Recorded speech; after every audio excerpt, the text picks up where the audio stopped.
An all-new sourcing experience featuring international content with global and regional perspectives. Hi guys, it's singer, songwriter, and producer Marion. It's Adrian Carey Hubbard. Hey, my name is DJ Ellis.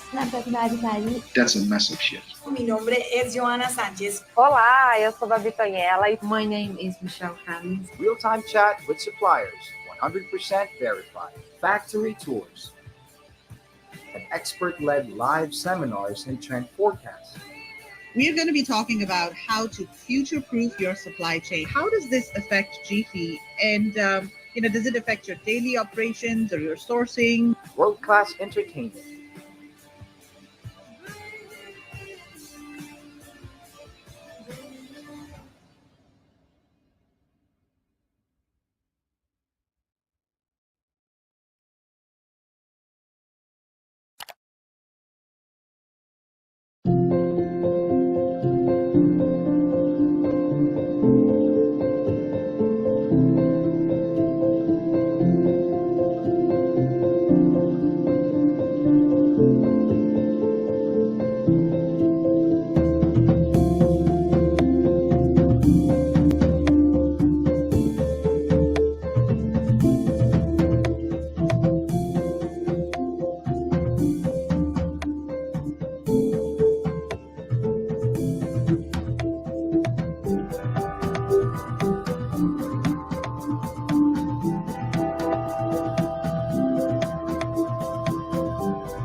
Hang on, I've just been informed I just did my intro with no sound. Let's try that one again. Good morning and welcome to the very first Global Sources live stream in the Sourcing Talk schedule. That's a series of live events featuring suppliers and buyers from around the world discussing the issues that matter to them online. And that's a program that is running from now until early 2021 at the very least. So thank you for joining us.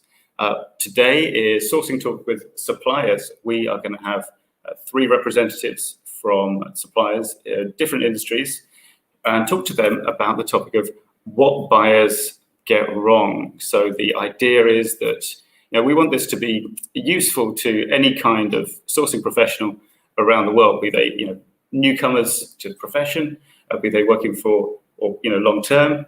Maybe they work for a SME or an e-commerce firm, or they're buying for a massive retail chain. Whoever you are, we want to ask suppliers the questions that will be useful to you, and also to kind of get their point of view on buyer behavior. So, if you see things from a different perspective, hopefully that will be helpful. Now, of course, the best way for us to know what kind of questions you want us to ask is for you to ask them. So, as we're going through the interview segment in particular, if you have any questions that come up, please do put them in the comments. So we have them on the screen here, and we will grab ones that come up and seem relevant and look like our interviewees will have the expertise to answer. And of course, if you're not watching this live, if you're watching this on demand, stick something in the comments anyway, and we will do what we can to put you in touch with people that can answer you. So that's the intro spiel. We'll get to the interviews with our three guests, Amy, Alan, and Winnie, very shortly. But before that, we'd like to give you a preview of another upcoming attraction by inviting two of our analysts from Global Sources Manila office. Oh, not yet? Okay, I'll just tell you that's going to happen then. We're going to have them come on and briefly say hello, and we'll talk about what we're going to discuss later in the stream.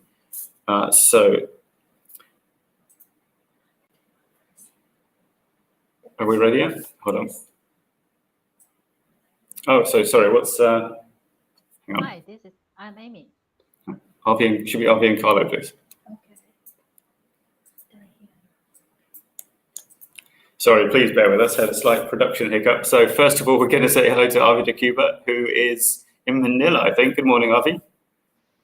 Hello, good morning, Tom. Hi, how are you doing there? The internet is kind of choppy, but I hope we can pull through later. So fingers crossed. I hope so too. And Yes. if we could also add Carlo to the stream. He's also in Manila in an undisclosed location. Good morning, Carlo. Oh, he's also slightly muted. we good Hello? audio? Hello, Carlo. We can hear you. Hi, Good sorry morning. about that. Yeah, That's all good right. That's all right. morning. It happens. Yeah, How are you doing? How's the weather in Manila today? it's a bit cloudy today. Hopefully, it's not gonna be raining later because that will cause the internet to slow down. That's always the bane of our existence on working remotely. So yeah, just to give the audience a preview of what we're going to discuss later. Well, let's go to Avi first. What will you be sharing with us at the end of today's live stream? So hello, global sources, buyers, and suppliers. So I'm going to be sharing the trending products for electronics, lifestyle, and fashion. And also I'm going to mention some of our criteria in choosing the products that make it to the analyst choice. Interesting, mysterious process by which we stick the AEC logo on things. And how about you, Carlo? I think we're looking at hardware and automotive, that kind of thing. Is that right? Yes, later on, I'm gonna be discussing what's trending in hardware, machinery, and automotives. Right. Because you've been working on that magazine for, well, all the time, basically, right? Yes. Yeah, Carlo is our machinery guy, and RV knows about product trends and is deeply involved in all of that. So stay tuned. We will rejoin Carlo and RV after the interview segment with our supplier guests. So that's coming up in, well, we're a little hazy on the schedule because it's a live stream, but we think about 30 to 45 minutes from now. Okay, let's kill their feed, and we will be moving on to introduce our very first guest of the interview segment, which is Amy. Is that right? Hi, Tom. Hi. Good morning, Amy. How are you doing? Good morning. I'm fine. All right. And so Amy is the sales manager at Changwon Industrial, although I now see you can, all the viewers can see that on her name strap now. So Amy, hey, so where are you calling us from? Where are you right now? I'm in Xinhui District, Jiangmen City in Guangdong Province in China. In Jiangmen City. I don't know that city very well. What's the big tourist attraction in your city? There is a famous mountain and college for the local mountain or the ceramic. I want to let you know, Jiangmen City is one of the largest stainless steel industry of stainless steel cookware and kitchenware in China. It's like an industrial hub center thing, right? Okay. And actually, quickly, could you tell us about your company? What you make? I can see a kettle in shot, which I think is suggestive. But can you tell us about the products that your company makes? Yes, of course. Our company called Changwon Cookware and Kitchenware. Our major product is stainless steel cookware and kitchenware. For example, the kettle. I can show you next. You can see the kettle here. Yes, stainless steel product. The main product is stainless steel. Understood. All right. Thank you very much. So we're going to have several guests on screen. Hopefully this is going to work. So next I'd like to introduce you, Alan Lee, who is the marketing manager from Hueda. Good morning, Alan. How's it going? Good morning, Tom. And how are you? Where are you calling us from? Yeah, I'm from Tangshan City. Yeah, I'm at a headquarters office in Huida's showroom. Yeah, I can see you've got. You're actually in the showroom. Can you give us a? Well, it may be dangerous to move the camera. Can you show us a look at your background? I can see here are some local rooms back of me. Okay. Yeah, very nice. Okay, and so I'm guessing that Hueda makes bathroom furnishings and equipment. Is that right? What kind of things? Yes. And, okay, let me have a brief introduction about our company. And we call Huida Sanctuary, and we produce almost all the things in your bathroom, such as a toilet, the bathroom furniture, tails, faucet, showers, and bathtub, and so on. Almost all the things in the bathroom. And we located at Tangshan City, near Tianjin and Beijing, very convenient traffic.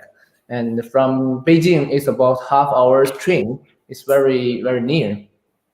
Yeah, that's good. Yeah, I regret. I used to live in Beijing, but I regret to say I never did visit Tangshan, which is I have no excuses. It's so close. But yeah, maybe in the future. Yeah, it'd be a good time. All right, and then our third guest that we'd like to introduce, just coming on the screen now, is Winnie Xie from Guangzhou Tekan, if I've said that correctly. Good morning, Winnie. Good morning. Hi, Tom. This is Hi, Michelle. Winnie. Hi, Michelle. Michelle, good to meet you. Yeah, we've got a surprise companion from so Winnie and Michelle. Nice to meet you. And where are you calling us from? Yeah, we are located in Guangzhou, and our company is Tyson. We are a phone case company. See, like this. Yeah, very nice. Yeah, we can decorate your phone. Excellent, thank you very much. So that's Guangzhou, just pretty close to Hong Kong, especially nowadays with the railway connection. And thank you all for bringing either a background to look at or props to show your products. That's always good. Very nice. So all right, let's crack on with the questions then. So we've got a few questions here that we've prepped a little bit in advance, and also we hopefully will have some questions for you later from the audience. I can see quite a few comments coming in. Luckily, I have my helpful assistant over here to look through them and choose some. So maybe later we will ask you some of those too. But let's begin with, let's talk about the topic first. So the topic is called "What Buyers Get Wrong," which is arguably a little bit of a mean way to phrase it, because it's like it's accusing buyers of not knowing what they're doing. But we all make mistakes, and hopefully both the buyer and supplier side of a business want to kind of encounter and work through those mistakes together. So that's what we've got you all here for today, is to tell us what that looks like from the supplier side when something goes wrong in what buyers are doing. So the first question for you is, I think it's fair to say, it's newcomers, by which we mean people who have just started, then they're making their first one or two buying orders from a supplier. And what is a common mistake that you see this kind of newcomer making? And I think let's go to Amy. If we could ask you, what's a common thing you see new buyers get wrong? In my opinion, for a new customer, I want the buyer to make sure your contact information correct, because sometimes I will contact the buyer directly by email or by the phone. There is 30% the contact information is wrong. When I send an email, I will receive the reject email in 5 minutes because the email address is wrong. And secondly, the phone number, please make sure the phone number is correct. And sometimes I call the buyer directly, but I receive a voice that just says the phone is unavailable. For me, to our opinion, if I can contact the buyer successful, there is 80% I can go the further discussion with the buyer, because our product has competitive price and with for what they want. If I can get through the buyer successfully, I can go further discussion with them. So I think the first thing is to make sure the contact information is correct. That's very important to me. Yeah, I mean that seems like a very good tip. I'm amazed that people, like 30%, that seems like a lot of people getting that wrong, and presumably they're going to miss out by doing that. I mean, how many times do you try and phone someone or email them? I mean, is it before you give up? Would you try twice or 3 times, or what would you say? I always try twice. By email or by phone. I always try twice, but sometimes fail. Yeah, I mean you can't spend all day doing it. I'm surprised and shocked by this, but actually, what can I ask Winnie or Alan? Have you encountered this problem yourselves? Yes, I will answer this from a different view. Sometimes some new customers come to me and just ask for a very low price products. I think this is problem. I think they need to concern more about the whole cost. which include the after-sales service, the stable supply ability, and the one-stop supply ability, and so on. I think those are also the parts of the products and also the parts of the cost. Yeah, I think this is very important.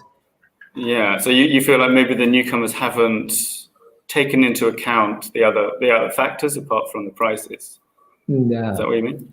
Yeah, I can see that, because I guess when you're a beginner, all you can really see is the numbers, and perhaps what would you advise them to do? Is it maybe just to when the salesperson says actually it's more complicated, I guess they just need to believe you.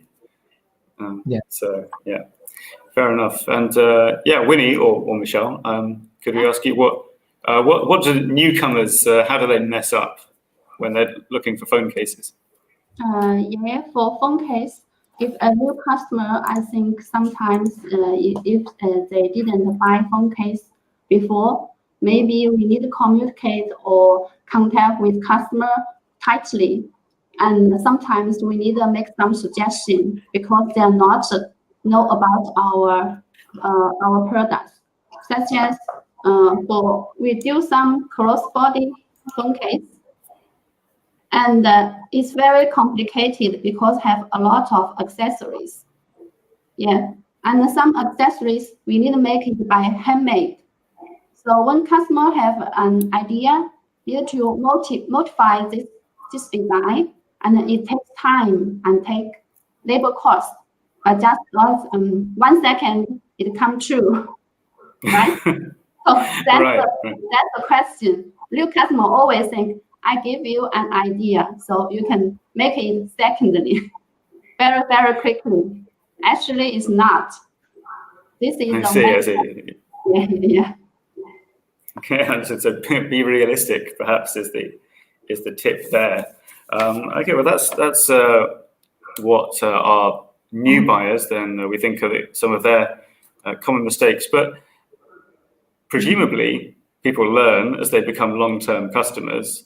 But is there anything that you have seen more experienced buyers do? Like, what's a kind of mistake that becomes a habit or a failing? So let's go to Alan with that one. Have you found a thing where you have a long-term customer and they just keep doing this kind of same mistake again and again? For me? Oh, that's for Alan, sorry. For me? You mean for the long-term customers? Yeah, I mean, do they learn from their mistakes, or are there some problems that some people always seem to have?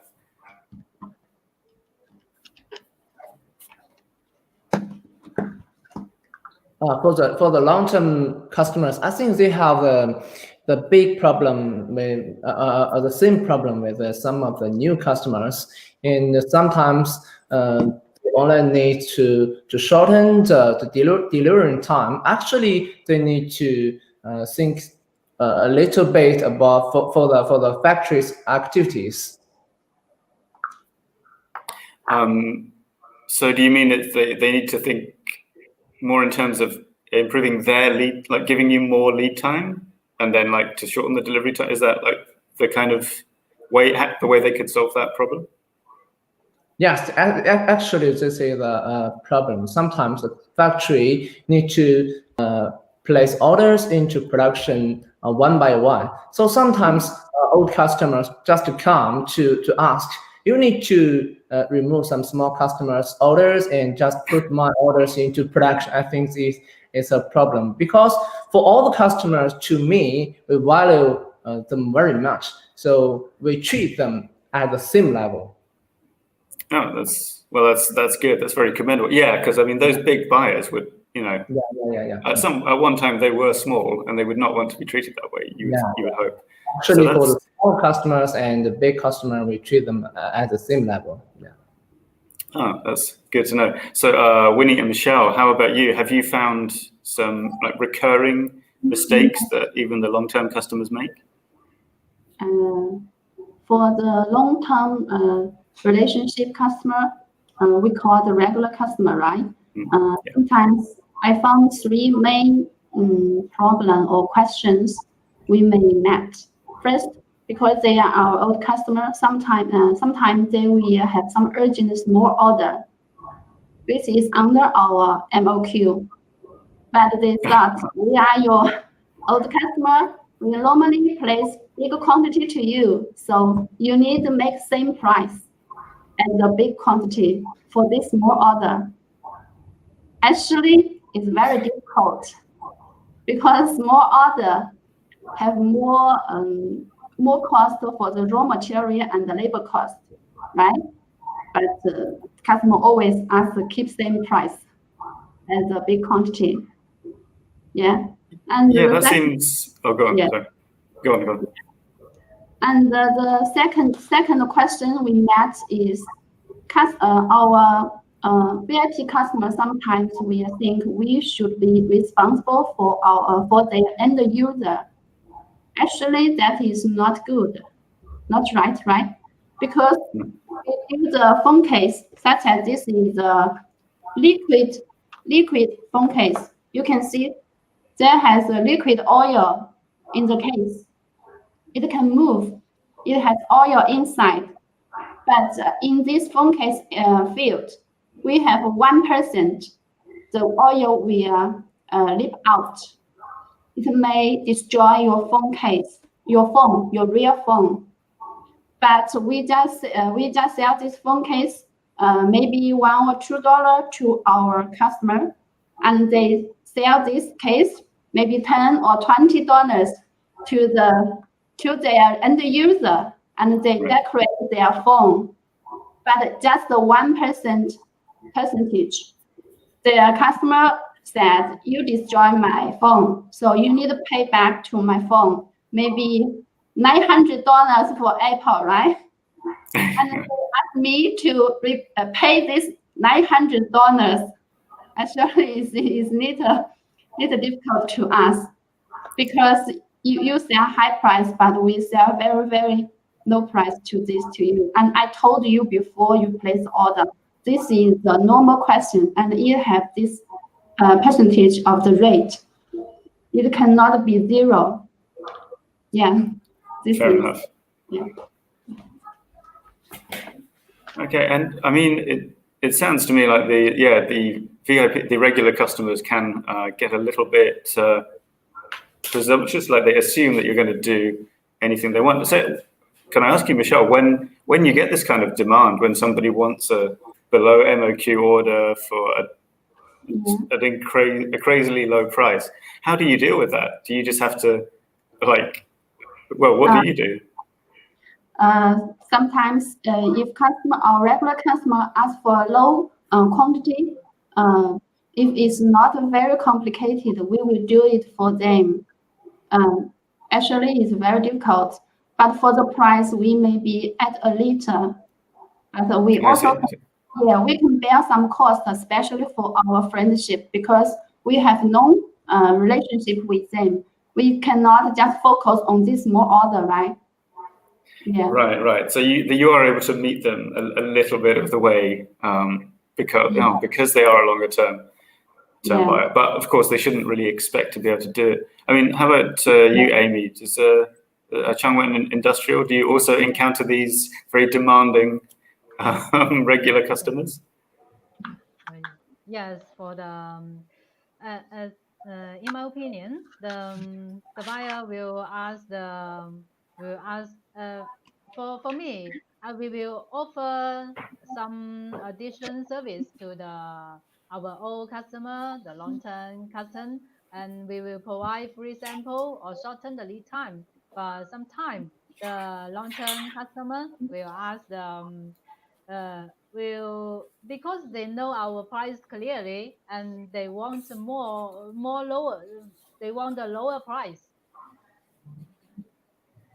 because in addition to the free sample and shorten lead time, they also ask the lower price.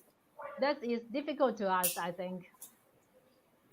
Yeah, so it seems like you all have this shared experience of, I guess probably it seems to me that the buyer is, of course, it's obvious why they want to ask for these things. A shorter delivery time, a lower cost, a smaller order amount, just to try out something.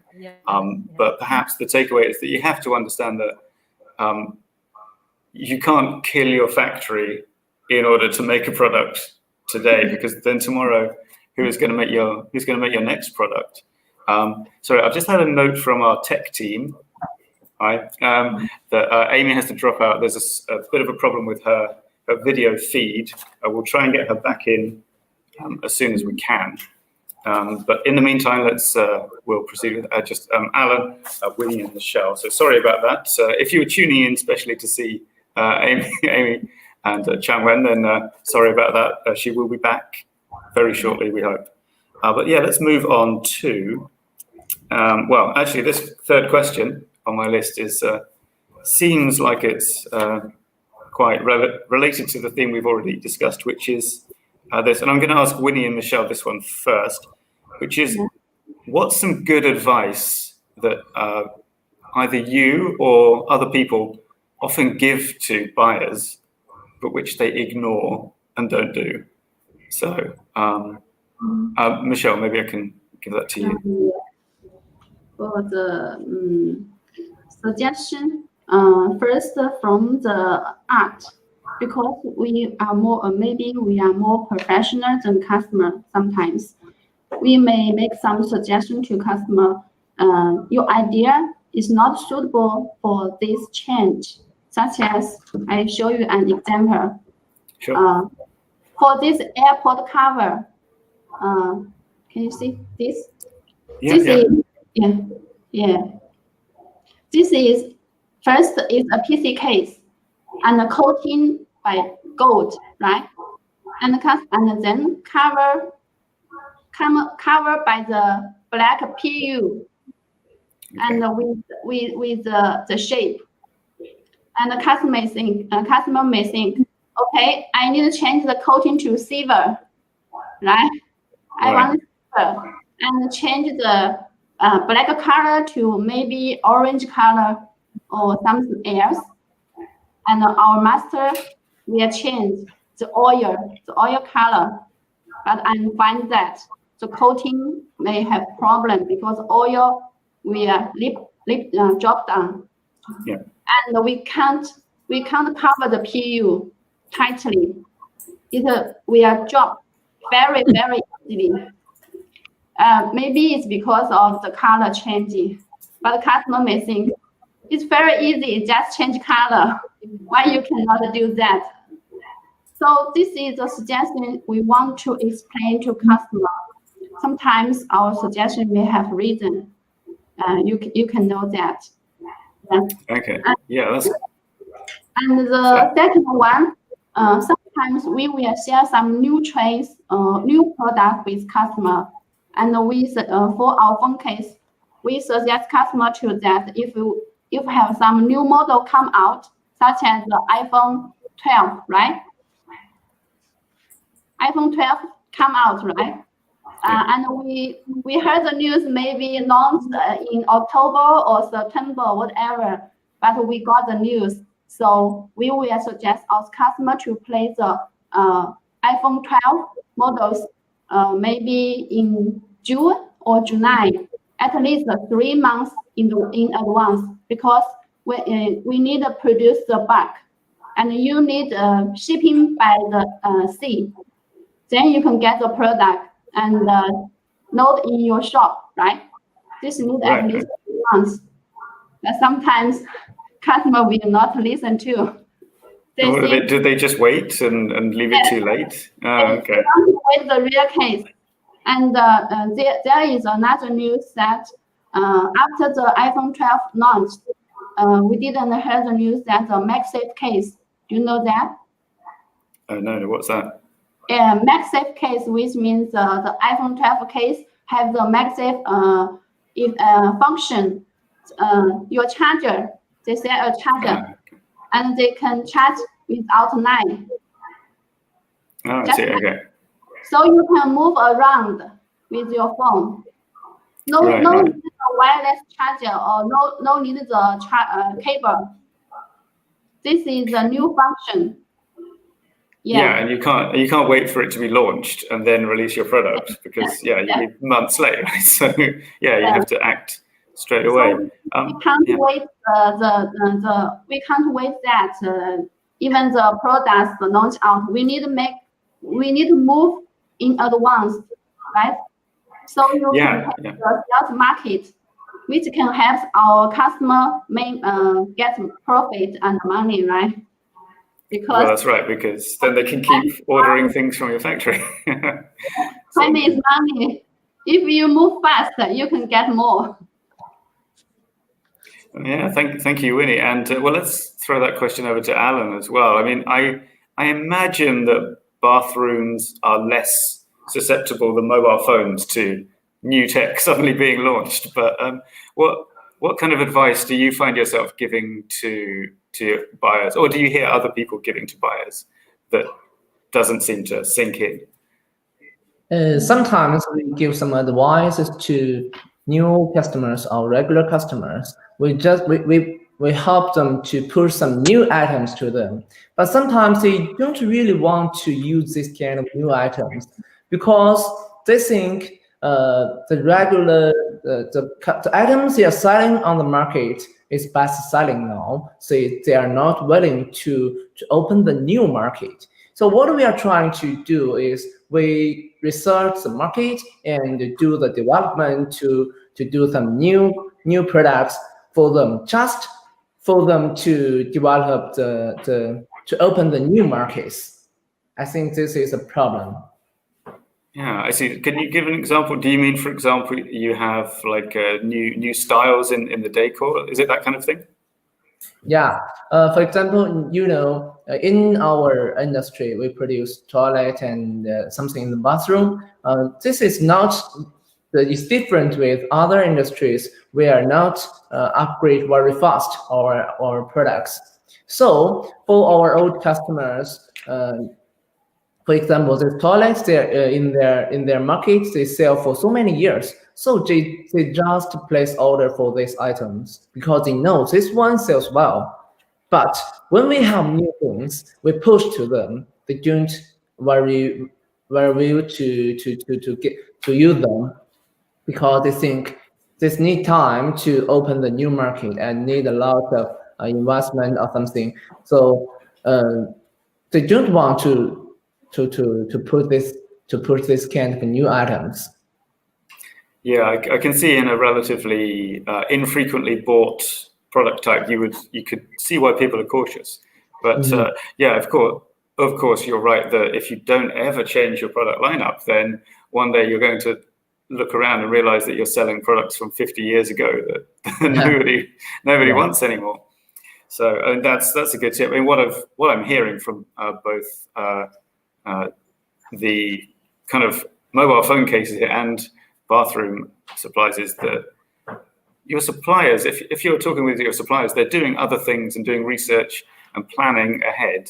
And they're not just doing it for their own benefit, they're doing it to help you kind of keep developing what you're offering to your customers, the end users. And so you should probably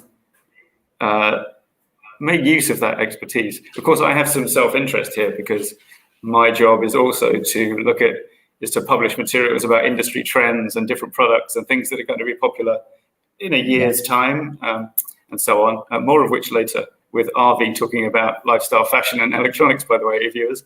But I'm pleased to see that Amy has been able to rejoin our stream. So Amy, while you were away, we were just talking about the question is the idea that you often will give advice to your customers, to buyers, or indeed other people do as well. There's lots of online and offline seminars and courses about how to source effectively, how to place product orders. But a lot of this good advice gets ignored. People hear it, but then they don't do it. Can you give any examples of advice that you've given people which they often don't listen to? Okay, of course. To us, our main product is the stainless steel. For example, the stainless steel kettle You can see the stainless steel. For some people, if asked the price existing one for the special requirement, for example, the different color or the different shape, we need time to change our mold and to test the coating. So it will take more time. So for our regular item, I can send the price or the lead time very immediately. But for the new one, for the new design, I need more time to check. So I hope the buyer can understand that and give us more time for the new model. Right. Yeah, I can imagine this would happen every time as well. So yeah, you send the regular price list. A few weeks later, they have some special idea, and then when you can't reply as quickly. They don't understand why, and you tell them, and then another 2 weeks later, they have another idea, and they've forgotten already. Yes, I mean, obviously, I'm not working in a factory, but I definitely have experience with that kind of work request where people forget that not everything is the same. I mean, can you actually, to be a bit specific about your kind of products, if I'm guessing if someone wants the regular price list, you can pretty much send it to them the next day, right? If they have a query, how long does it, like, let's say they want to use a different material for a kettle, a different coating. How long does it take you to find that information? Is it, you can reply to them next week or a few days? How much should they expect to wait longer? I think the different requirements need different lead time. For example, if we change the coating, we need about 3 days. For if change the button or change the thickness, I need to check our raw material supplier, and maybe I need 1 week. Yes, or if you want to change the shape, then I will need to change our mold. That will take more time, about 1 month. A month, okay. Yes. See, that's good to know. Yes, change the mold. It take many times. Right. So sort of if it's like a incidental, so if the shape and form stays roughly the same, but the color or coating changes, that's pretty quick. And then materials is longer, and then completely changing the product is the longest as well. Actually, well, can I ask the others? Is that similar to the timeframes you might have if someone has a special order, like a few days, a week, a month? Alan? Yes, for different items, usually take different lead time. For example, for toilet, and Huda is very well known for our toilet. And so our production line are all full production. So if you need to do the sample or something else, maybe need a long time. And for other items, for example, if you want to take a sample for the bathroom furniture, because we have the workers to do the special work for the samples, so the time may be shorter. And sometimes for this kind of samples, we need around 3 or 7 days will be okay. 3 7 days, right. And Winnie and Michelle, how about you? Are we looking at a similar kind of, taking the time to find out how long it will take, about a week for material changes and so on? Sometimes our new product is around a month, and the normal products like this, and this is a simple one. Notice 2 weeks. Special design, it always take 7 days to 14 days. Yeah, about 2 weeks. Yeah, fair enough. And I think if anyone has worked at a large-ish company, they should be able to understand the process as well, right? If you need to find something out, you've got to go and email someone. They have to ask around the office for a little while, get back to you the next day, and so on. So you can probably guesstimate how long all these processes would take anyway. All right, let's go to another question. And I'm going to throw this one to Amy as well, because she's missed out a bit on the questions due to having to relocate. Oh yeah, this is sort of an interesting one, I think. They're all interesting. So how about this? could you tell us about something in your job that everyone thinks is really easy, but in fact is quite difficult? Yes. For example, some whatever the new customer or the long-term customer, they will ask the store item. They think we will have a season the item. For example, the store one.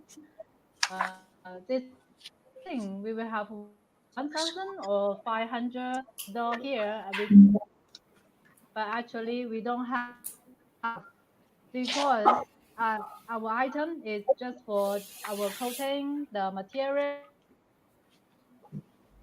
one or two is special clients, not for everyone. So we don't have any stock. So when some customer ask the stock item, I can say we don't have any item. We need to produce the new one. The second question is some buyer will ask the price list for our product because we are stainless steel, cookware, and kitchenware. We have many cattle and many. So we don't have the price list because the material and the color will affect the price. So be honest, I cannot provide the price list in one time. So I hope the buyer can understand us. That's all. Yeah, right. So what they think is easy is they think you just have all this stuff lying around ready to send them at any time. Yeah, I can see how that would be a little frustrating. Sorry, yeah, so we have some comments coming in, which our producers would like to show. So from Mohammed Kone, I think building an exclusive relationship with selected customers to beta test a new product can make its introduction to the market easier. Yeah, that is an interesting comment. I don't know what industry Mamadou is in. Although actually, since we're speaking to Amy, is that something that your company has tried or would do, like kind of trying out a new product by sharing it just with selected customers?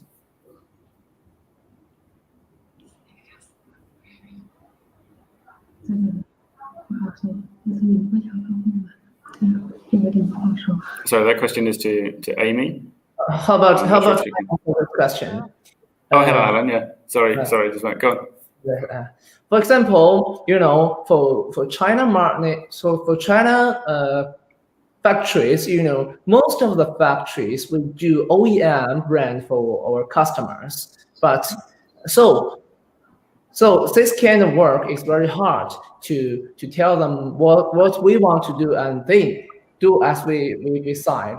So the comments are that they need to have an exclusive relationship. I think it is a better way to solve this problem, because if we do the exclusive, for example, this customer do our own brand, so we have a very close relationship with each other. So they can do what we want, and we can do what they want. So this is a very good relationship. And for SI side, at this situation, our new items is easy to push on this market. Understood. And that I guess has to be quite a long-term relationship where you've kind of trust each other a lot already, right? Yeah. Yes. Yeah. And Winnie and Michelle, do you have a similar thing where your newest, brightest ideas go to selected customers? I think we need to make some background research of the customer. If the customer is good or big enough, we can make the exclusive new product for them, such as we have this product. This kind of product, we make a lot of design every year for our one Sweden customer, and we sign the contract with them. We only offer this kind of new product to you in whole the Sweden country. We will not sell this kind of design or idea to other distributor or wholesaler in Sweden. This help our customer focus on the market. And actually, this customer is our very, very VIP customer. And every year, they maybe place, how to say, maybe $100 million to us. Yeah. That's a lot of dollars. Yeah, I can see why they're the very VIP customer. Yeah. So we do this, and it works for both of us. Yeah. Excellent. So, all right. So are we going to go to? I think we have another question from the comments. Have you? I'm just looking off camera to our producer. That's a little unprofessional. Sorry. Okay. Let's see. So for a new buyer that has a limited budget for a new product, our company is able to be flexible in terms of MOQ. That's from Martin B. I think we've sort of talked about this question a bit before, or we've edged around it. So I guess what Martin's saying is, if you've got a new customer coming in and they can't meet your normal MOQ, well, how would you deal with it? Alan, let's ask you, are you can you be forgiving and flexible for a new customer if you think they're going to work out? Usually for the MOQ for the new item, we have a solution. If you want to push this new item to a new customer, when they place the regular orders to us, we just send them a new item to try the market. And so I think it's easy for them. Okay, that makes sense. MOQs. Great. And well, Winnie and Michelle, of course, the volumes in mobile accessories are a little bit higher. How do you deal with a new buyer that really needs to get a lower order quantity than you would normally like? In our company, everything can be discussed. Normally, our MOQ is 300 one models or one cards. But if you cannot pay for the 300 piece, you can make at least 100 or we can discuss for this. Yes, but the cost will be higher than the MOQs. Yes. Per unit, yeah, of course. So yeah, so I suppose. To sort of answer your question as well, then Martin B, what we're hearing is that even if the MOQ is higher than you want, don't be too discouraged. It's probably worth a shot sending a message to that supplier, whether by email or quick plug directly via globalsources.com, which is even if you can't make that MOQ, if you're pretty sure, especially that this is the product that you want to get, then it's always worth asking. I mean, what's the worst that can happen? They'll just send you an email saying, sorry, we can't. But in fact, I think most manufacturers are pretty interested in getting new customers, and so that they'll always want to get you on board. Hi, Amy, again. I don't know if you heard the question there, but we were talking about if you get a new buyer who can't meet your normal MOQ, what do you do? About the MOQ? Yeah, if someone is like a first-time customer and they say, I want to order this product, but I can't get as many as the MOQ would be, are you able to help them out?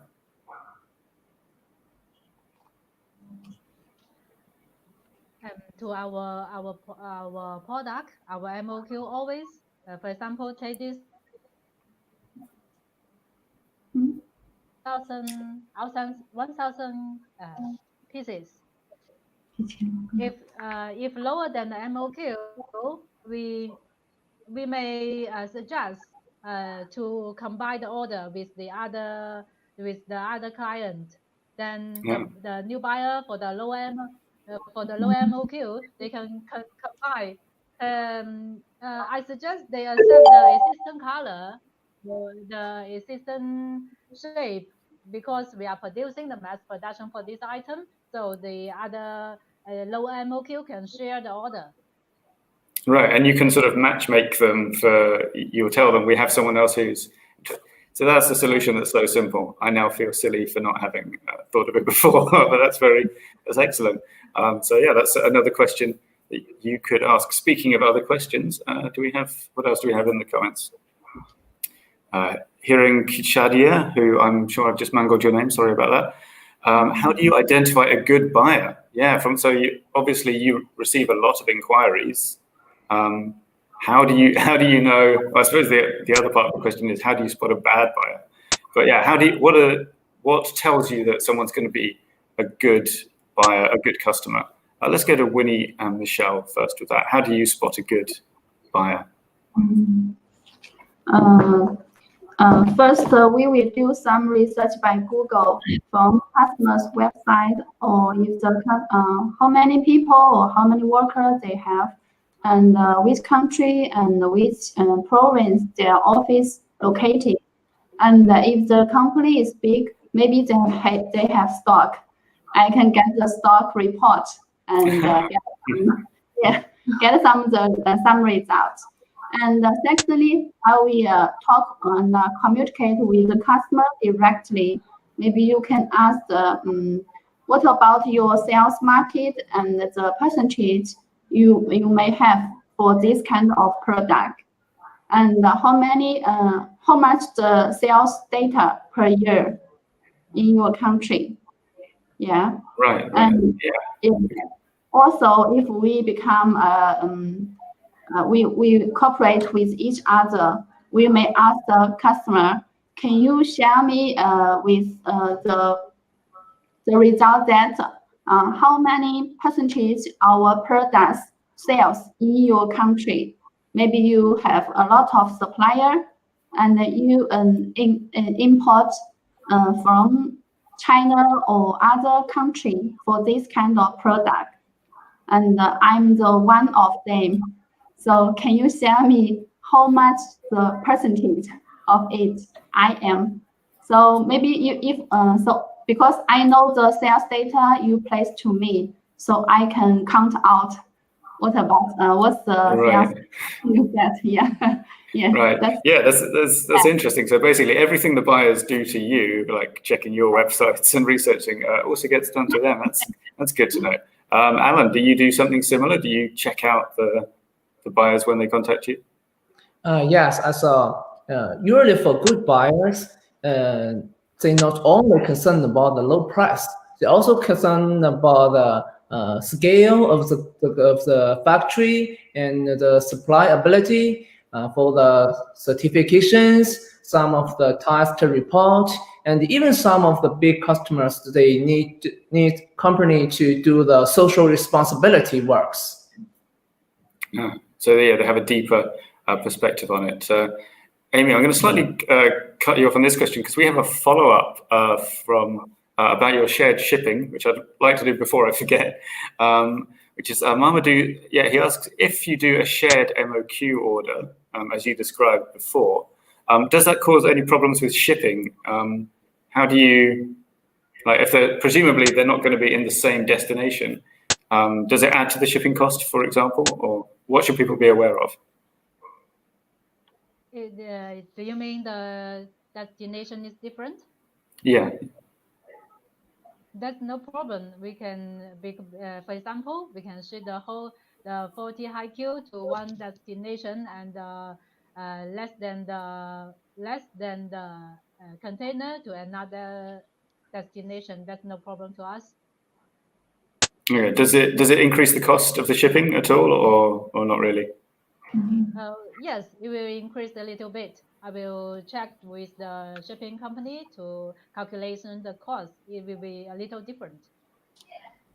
Sure. Okay, good to know. So there you go. That's the answer to your question, Mamadou, is that, yeah, it is a little bit of a problem, but not really. So that is good to know. Do we have time for one more question or not? One more, go on. Okay, so we'll see if we have one more from the comments. Robert Burleson, I'm unrelated to his guest, but would like to hear how to avoid deceptive or fraudulent sellers. So all right, well, so how to avoid deceptive or fraudulent sellers? Could you please address this issue? So I suppose the way to ask this from our guests is, obviously you are pretty long established and reliable suppliers. So how is it that buyers know that? What is it that they can look at in your company and know that you're legit? Actually, I think Michelle's answer about just doing the Googling, that's got to be part of it, right? It's, see if they have, check out the website, see if it looks legitimate. But yeah, how do you prove to buyers that you are reliable? Let's go to Alan first with that. How do you convince buyers that you're not going to cheat them? Firstly, usually some customer want to know more about us. We will invite him to visit our factory. When they see the factory, they will know we are trusted. And the second way, usually we will tell them which big customer in their market we are cooperate now. Yeah. So they will know we have a ability to supply them. Right, that makes sense. What about for you, Amy? Do you also do a factory showing off tour? How do you convince people that you can be reliable? Yes, I agree with Alan, and in addition to that, I suggest they go to our website to check. You can check our product and our company profile in the website, or go to Global Source to check our reliable. Yes. Excellent. Yes, thank you for slipping in the Global Sources promo. Winnie and Michelle, I imagine it's similar for you. Yeah. I think first we will make ask customer to visit our website too, and I can also show a video introduction to them, have a brief idea of our company, and secondly, I will ask what he is concerning about our company. If he is brand company and he concerned about the environmental, I will show them we have some certificate and we cooperate with Disley, and we pass some audience and have some certificate to prove that we have the certificate, and other brand customer already believe us. Or yeah. So that's fantastic. Yes, references go a long way. Yeah. All right. Well, thank you so much. Unfortunately, although it's been a lovely chat, we do have to wrap it up here. But let's before we go, let's quickly tell the audience how they could, if they want to get in touch with you, how can they do that? Well, Michelle, how do people find Guangzhou Tesan online? How do they contact you? Sorry, do you mean how they can contact with me? Yeah, well, with the company, rather than you personally, I think. Okay. Customer can contact with us by Alibaba or by Global Source, and also can by website. Then we will have special sales via service and follow their case. That's excellent. Yeah. All right, thanks. Amy, how about you? The website and globalsources.com as usual, I guess. Yes, we have a website, our own website, and website in Alibaba, in Global Source. You can type Changwen, CHANGWEN, Changwen. Remember us, we are Changwen Cookware and Kitchenware. You can see us everywhere. All right, nice. And Alan, how can people find Huida? You can find us from Global Source and just search Huida Centralware, or you can just Google Huida Centralware, and anywhere you can find us. Or email me at support, SUPPORT, at huidagroups.com. support@huidagroups.com. All right, thank you very much. Alan has just dangerously opened himself up to a flood of email, but it's his choice, and he made it. So thank you all so much, Alan, Amy, Winnie, and Michelle, for joining me here today. Some really fascinating insights. I've been looking at the comments coming in; they're all very complimentary. Thank you for addressing these questions. One just says excellent and has some clapping emojis. Everyone seems pretty pleased with what they've learned here today. So thank you very much. And hopefully speak sometime in the future. Goodbye for now. Okay. Goodbye. Bye. Bye-bye. Bye. Okay, so well, oh, there we go. I'm killing the things. All right, so thus concludes the supplier interview segment, but stay tuned because in just a few moments, if they've got their cameras turned on, we will be joined by Arvi and Carlo from our Manila office. They are two of our analysts and writers who work on the magazines and web content for globalsources.com, where they track trends, find the analyst choice products, the recommended products that you can source in all different kinds of verticals. And so we'll be chatting to them very briefly. I just want to say before we move on to that segment, if you want to look up any of those guests that we were speaking to before, or indeed there are many, many rivals and competitors in their respective industries, you can go to globalsources.com and search by product or supplier there, and you can contact the suppliers directly from their, each one has a sort of little company page featuring loads of their products, and you can contact them directly through the website and ask for, with RFQs, RFIs, and or just a simple message to break the ice, which is always worth doing. So are we ready to go with Carlo and Arvi? Okay, let's get them on screen. Hello. There's Arvi. Hello. Hi, Tom. Hey, how's it going? Thank you for waiting through the interview segment. Hi, Carlo. How you doing? Hello. Is my audio coming in all right? Yeah, your audio is good this time. Yeah.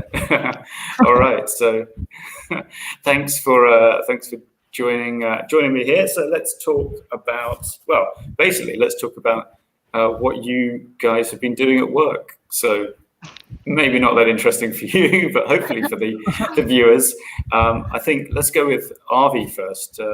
You are always working on the latest kind of product trends and recommended products. I think that's fair to say. In what are we looking at? Electronics, lifestyle, and fashion. Fashion, yes, those three.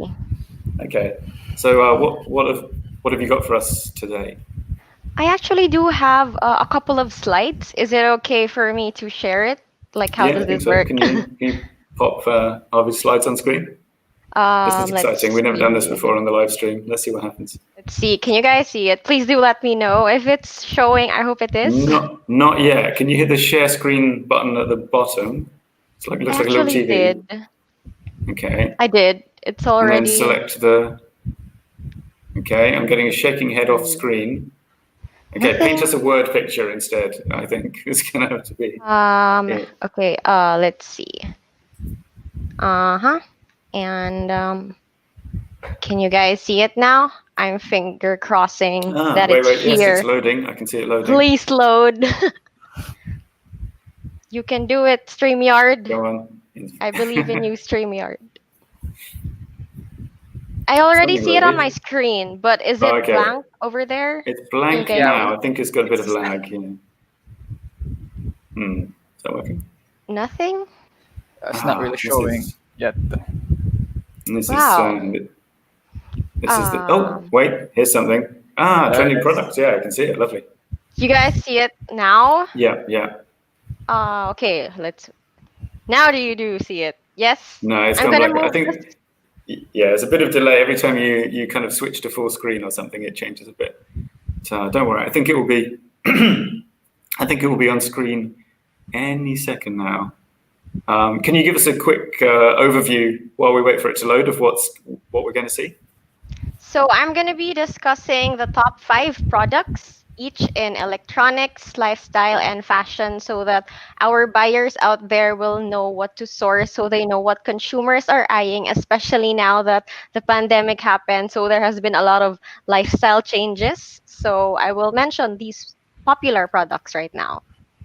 All right, and just to quickly unpack, I think electronics and fashion speak for themselves. What kind of products are included in lifestyle? Oh, we're getting a comment saying don't make it full screen. Apparently that breaks the sharing. Thank you for the tip. Okay, I already escaped. Okay. Now my computer. Sorry, viewers, that wasn't in the help file, or if it was, we didn't read it. Okay, So so goes it back to, okay, yeah, we'll just do normal sides. Okay, you're good to go, I think. now. Yeah, we can see it. Okay, so here are the trending products in electronics, lifestyle, and fashion. So first, let's go to electronics. So as you guys know, remote work is becoming the norm. So a lot of people are building their work from home setup. So it's really popular in global sources. It's actually one of the top 20 in consumer electronics. The seats, a lot of people are buying gaming seats, ergonomic seats, because you guys need a cool and comfortable chair because you guys work like whole day. So you guys need that. And computer peripherals are a thing.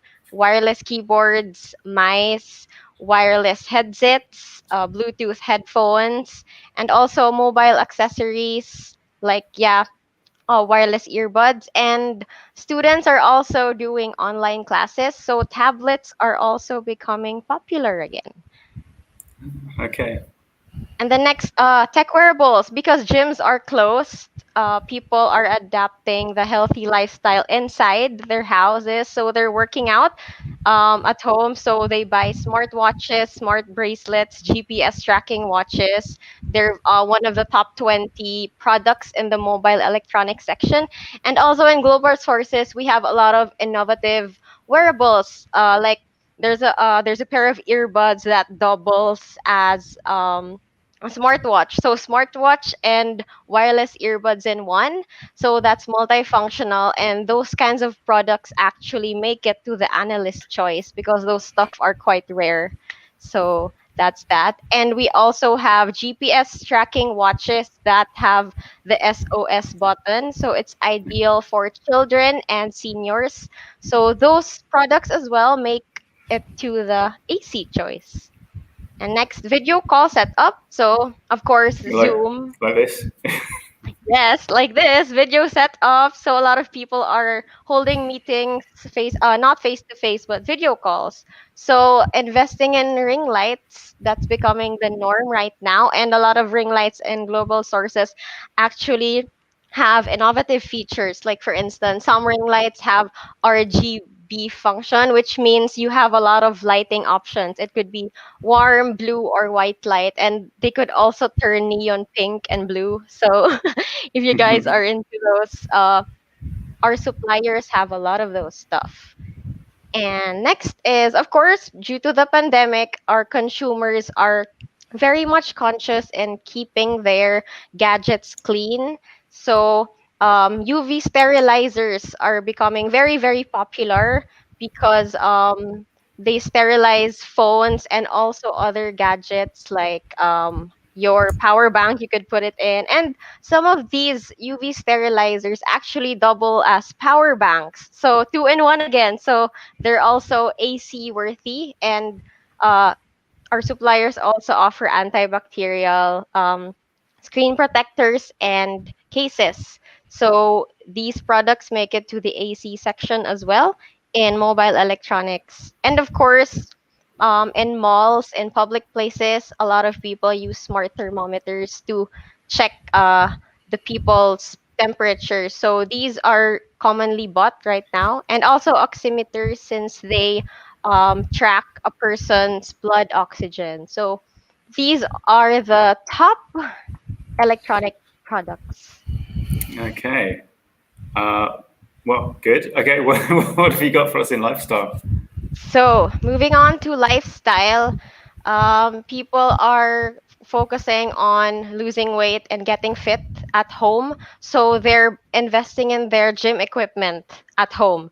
So people are buying yoga kits, weights, all those things. It's really popular right now in the lifestyle section in home and products. And next one, of course, protective gear. So face mask everywhere. So that's Yeah. very popular. And several suppliers actually have added face masks as one of their produced products. So we have that a lot in global sources. And aside from protective gear, people are focusing on wellness since they're at home. They want to relax after a stressful workday, even though you're just at home. So people invest in essential oils, sleeping masks as well. They want to relax. So those are popular products. as well. And moving on, home products such as, of course, aside from the laptops, the tech, consumers invest in desks. So as you can see, desks, lamps, ergonomic seats, they're being bought a lot by consumers. And because we do Zoom calls, a lot of people are investing in art pieces and wall hangings because they want their Zoom background to look good. So consumers love that right now. And next, since because of the pandemic, we can't really eat out, so people are cooking at home again. So cookware and kitchen countertops are making waves again. And those are the trending lifestyle products. All right, thanks, Abby. I mean, a through note between electronics and lifestyle there is, of course, the changes due to the COVID pandemic, people being kind of shut in at home. Is it sort of bearing in mind that we were just talking to our supplier guests about, lead times for production measured in months, or weeks or months? How sort of safe is it to pile in on if you haven't already got these products in your catalog? Should you be adding them still? Are we sort of at a sustainable peak for a while in face masks, for example? I think so, cause like the pandemic, it's not really gonna go away in like a few months' time. People are still gonna be careful, and there's a thing called the new normal. So even if there are lesser cases, people will still wear face masks and spend as much time possible at home. So people want to keep safe. So I think investing in and sourcing face masks and other antibacterial products will still be really safe in the coming 2 years, probably. All right. Okay, that's longer than I expected you to say this. Okay, thank you. So let's then look at fashion, I guess. Okay, and last but not the least, it's fashion. So the trending products include skincare treatment products, anti-aging devices, face and eye masks, because people are inventing their spa at home. They just want to do skincare routines at home. It's becoming a thing. So consumers really, really, really like these products right now. Moving on, activewear. Of course, like in connection to our lifestyle product discussions, of course, people are building their home gyms. So they need activewear as well. So as you guys can see, leggings and yoga wear are very popular in women. And fabrics and clothes that are moisture wicking and quick dry, they actually make it to the AC section. So these are very popular as of the moment, activewear. And then moving on, there's such a thing called Zoom fashion as well. Okay. So a Zoom fashion means that you have a stylish or semi-casual top, and then at the bottom it's usually just shorts, leggings, or sweatpants. So as you can see, someone is just wearing leggings, but then for her top it's quite semi-formal. So that's a thing. Stylish tops are very much available on global sources. And last but not the least, of course, people are investing in antibacterial fabric. So antibacterial socks also are being sought after, and they actually make it to the analyst choice as well because that's trending right now. And other antibacterial clothes and masks, they're also being sought after by our consumers. So yeah, those are the top products. Oh, fantastic. Thank you so much, Avi. I think for a quick follow-up question, or maybe a leading question, the audience will now have heard you use the phrase analyst's choice about 25 times, I'm going to estimate. 26, I think. So the name suggests what it is, but can you tell us how do products get onto the analyst choice list? What are the criteria? Like, is it demand based, or is it just we've got lots of these? How does it work? So I choose the products in the electronics department, especially in mobile electronics. So some of my criteria include its multifunctionality. So if it's 2-in-1, like a smartwatch and the wireless earbuds 2-in-1, or a UV sterilizer and a wireless charger at the same time. So consumers can get two-in-one products at the same time. And also in fashion, I also write fashion. I also base it on the material. For instance, right now, moisture wicking and quick dye fabric are very popular. It's also trendy, and a lot of consumers can benefit to that since they're doing their workouts at home. So in fashion, it's based on the material, and in electronics, it's based on the specifications compared to the other products, and also its multifunctionality.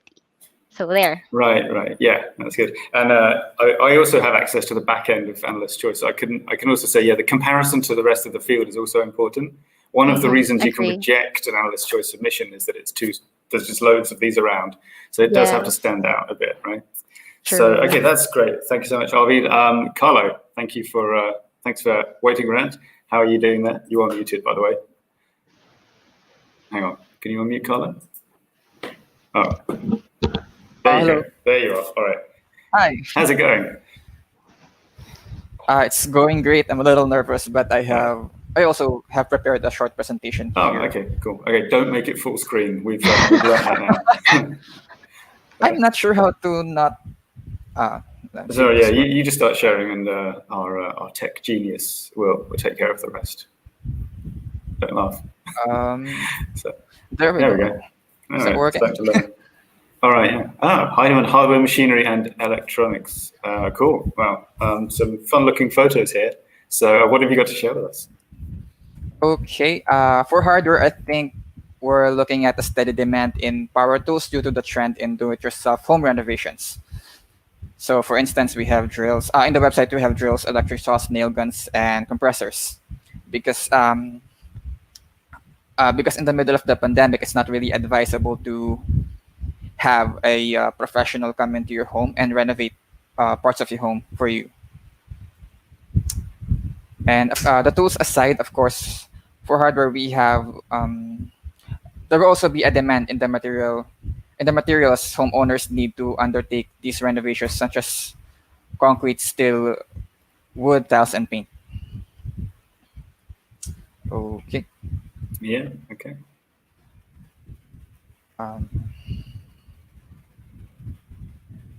Okay.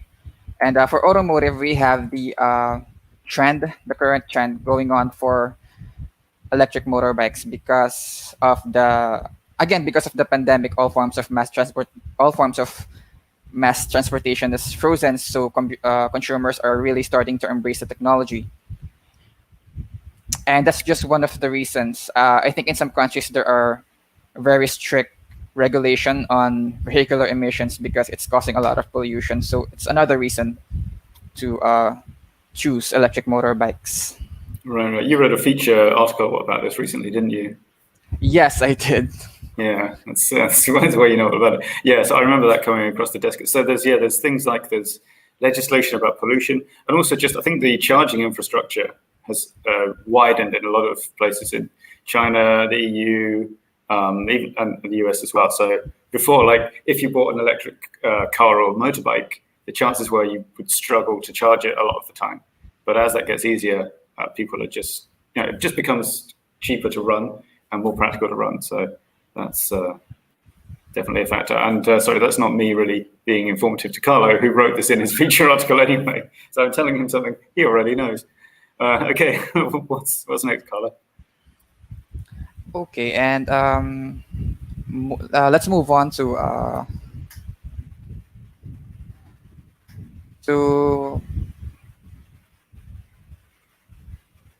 I'm missing a slide here. Yeah, hardware. There you go. Yes, let's talk about the current status of construction machinery amid the lockdowns. I think right now rentals are driving the sales of construction machineries and overall encouraging the faster turnover of old to new equipment, which is always useful to buyers. So do you mean that like a bigger percentage of the people buying, say, a crane or a digger, they're agencies who are renting out to the actual contractors? Is that right? Sorry? So when you say the rentals driving sales, do you mean that like it's mostly rental agencies who are the end consumers, or a bigger percentage? What I mean is when contractors come to rent the equipment, they have certain specifications that they're looking for to meet the demand of the project. So that encourages the turnover for from the old equipment to the new ones. Okay. All right.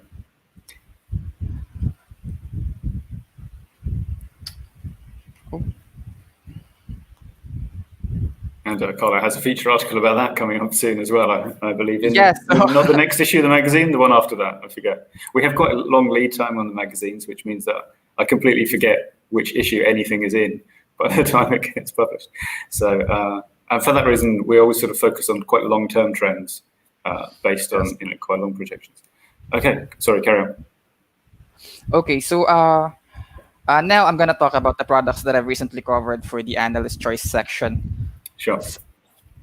Since building and do-it-yourself renovations are popular right now, I've decided to cover this PVC coated polyester mesh screen for door and windows installations because it's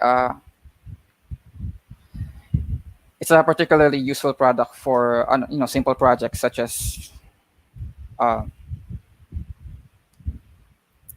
sort of thing you could install by yourself, I guess, right? Yes. Yeah. So, yeah. All right. And for machineries, I featured this electric chain hoist because for the longest time, safety has been the issue for construction workplaces, and this model has an IP rating and a thermal protection. Okay, that's interesting. So it's maybe not so much the chain hoisting, but the safety aspect that you see as being the important trend. Yes. Yeah, okay, cool. And for automotive accessories, this battery-operated car deodorizer is a really wide coverage of 5 to 10 square meters and a large battery, which is, I think it was a really standout feature among all the similar offerings. Right, I mean, same products. And I'm gonna have a go at the consumer electronics as well because that's another section of the website that I cover. This object tracking phone holder should be in great demand right now because of the popularity of TikTok worldwide. Oh right, yeah, because before the tracking motion was maybe less important, but if you're dancing, then it needs to follow you around the room. So. Yes, it also has motion tracking as well. All right. Well, that's excellent. Thanks. Oh, go on. Sorry, do you have one more? No, I think that's it. Oh yeah. So yeah, I'm getting the the wrap up now signs held up to me off screen. So that means it's time to wrap up. So thank you to Avi and Carlo for sharing your insights with us today on the product trends and products to look for. If you, the audience, would like to see those particular products that you've just seen or things also in the analyst choice, what you should do is go to globalsources.com, go to the product vertical that you're interested in, and then just kind of scroll down a bit and you will see all of the analyst choice selections. And they have write-ups, and you can see their specifications and contact their manufacturers directly via the website with a little instant messaging, which is always a good thing to do. Definitely worth signing up for an account as well, because it's free and it makes it easier to remember what you were doing and who you contacted previously. If you have any questions or comments about what you've just witnessed, please do get in touch. You can leave comments on YouTube or Facebook, and we'll kind of harvest them and reply to the ones we should reply to. And I noticed there were a couple of comments that had questions for some of our supply guests, specifically about their one company. So we'll grab those and forward those questions to them as well. So what else do I need to plug? Oh yes, Fireside Chat. That is coming up on October the 23rd, the same time as this live stream. So it's 10 a.m. Hong Kong time, but just whenever you started watching this, that's when you should watch that. And the Fireside Chat is a kind of little get together for sourcing professionals like you to share their experiences and insights, things they've experienced recently, problems they've overcome, and share their knowledge and tips with each other. Goodbye, Avi, who's just disappeared. Goodbye, Carlo, who I think is about to just disappear any second now. And well, actually, this is the wrap-up segment. So goodbye to you as well, the audience. Thank you for watching us. Please join us again on the 23rd for the Fireside Chat, and join us this time next week on the 27th for the next round of Sourcing Talk with Suppliers. So from the Global Sources Nerve Center in Hong Kong. Goodbye.